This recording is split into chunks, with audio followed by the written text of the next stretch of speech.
last chart for today. I really have to go. I just was thinking Apple because I was looking at it earlier. Same point, month, week, day on the monthly. It broke through the 21 EMA and the Bollinger Band, as you can see, and it quickly bounced back with everything else. And so this area that it pierced was the 175. I was anticipating this bar holding, and it did. It got down close to the bottom of it, which was around 169 last month, excuse me, and we had that strong wick. I wanted to show the difference, specifically very strong wick, like I spoke about on the SPX. And this month, what happened is Apple did not close above the top of its very strong wick bar. It actually opened below the bottom of it and closed down below it. And it currently bounced right here on that EMA. And I just wanted to showcase that on the monthly.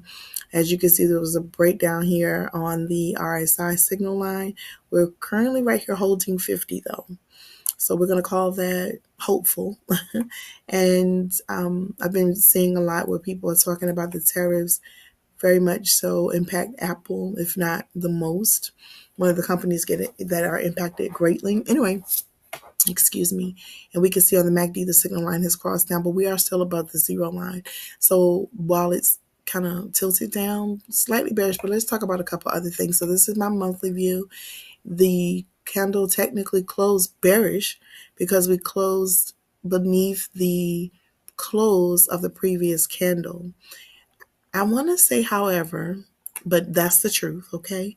And the fact is, we're currently holding on what looks like a flat 21 EMA.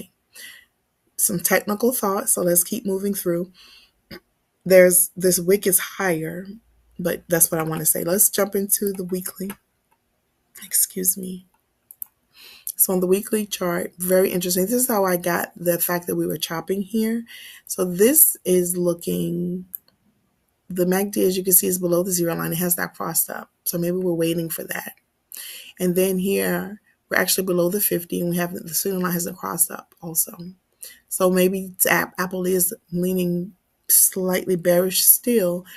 I was anticipating we would break out of this 200 area. We did not, but the week closed green. So just looking at those technicals a little bit, you have to be careful with Apple. What I love is that Apple closed slightly above 200. It made it up this week to a high of 203. So you could say above